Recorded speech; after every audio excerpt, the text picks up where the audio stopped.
నెల తర్వాత మోదీ మాజీ ప్రధాని కానున్నారని మజ్లిస్ అధినేత అసదుద్దీన్ ఓవైసీ జోసిన్ చెప్పారు. మహారాష్ట్ర ఔరంగాబాద్ లో ఎన్నికల ప్రచార సభలో బీజేపీపై ఓవైసీ తీవ్ర విమర్శలు చేశారు. ఉగ్రదాడుల నిరోధానికి, దేశ భద్రత గురించి పదే పదే మోదీ ఉపన్యాసాలు ఇస్తున్నారు కానీ ఆచరణలో చేసేదేదంటూ నిలదీశారు. మాలేగావ్ పేలుళ్ల కేసులో నిందితురాలైన సాధ్వి ప్రజ్ఞా సింగ్ కు భోపాల్లో టికెట్ ఎలా ఇస్తారని ప్రశ్నించారు అసదుద్దీన్. బీజేపీ నాయకురాలు సాధ్వి ప్రజ్ఞా సింగ్ పై ఓ రేంజ్ లో విరుచుకుపడ్డారు అసదుద్దీన్ ఓవైసీ. ముంబై ఉగ్రదాడిలో అమరుడైన హేమంత్ కర్కే పై అనుచిత వ్యాఖ్యలు చేసిన సాధ్విని తీవ్రస్థాయిలో విమర్శించారు. ప్రాణాలకు తెగించి ఉగ్రవాది కసబ్ ను పట్టుకున్న భారత హీరోను దూషించిన సాధ్వికి టికెట్ ఇచ్చి మహారాష్ట్ర వాసులను, భారతీయులను ఓట్లు ఎలా అడుగుతారంటూ మోదీని ప్రశ్నించారు అసదుద్దీన్.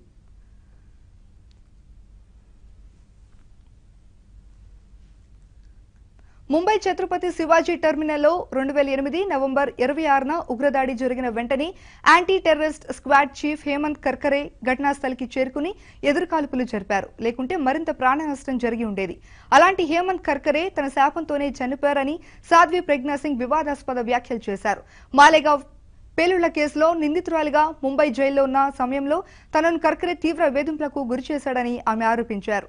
తన్ను బూతులు తిట్టడంతో సర్వనాశనం అవుతావంటూ కర్కరేను శపించానని భోపాల్ ఎన్నికల ప్రచార సభలో అన్నారు.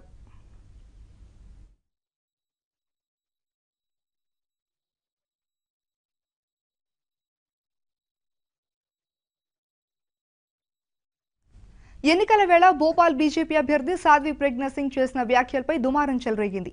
మధ్యప్రదేశ్ మాజీ సీఎం దిగ్విజయ్ సింగ్, ఢిల్లీ సీఎం కేజ్రీవాల్, జమ్మూ కాశ్మీర్ మాజీ సీఎం ముఫ్తీ, ఎంఐఎం అధ్యక్షుడు అసదుద్దీన్ ఓవైసీ సాధ్వి ప్రజ్ఞా సింగ్ పై మండిపడ్డారు.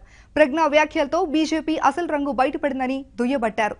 ప్రజ్ఞా వ్యాఖ్యలను అటు ఐపీఎస్ల సంఘం ఖండించింది. దీంతో వెంటనే తన వ్యాఖ్యలను ఉపసంహరించనున్నట్లు ప్రకటించి క్షమాపణలు కూడా కోరారు. అయితే మాతృభూమి కోసం ప్రాణాలు సైతం లెక్క చేయని ఓ రియల్ హీరోపై ఆమె చేసిన అనుచిత వ్యాఖ్యలతో రగులుకున్న వివాదం ఇప్పట్లో చల్లారేలా లేదు.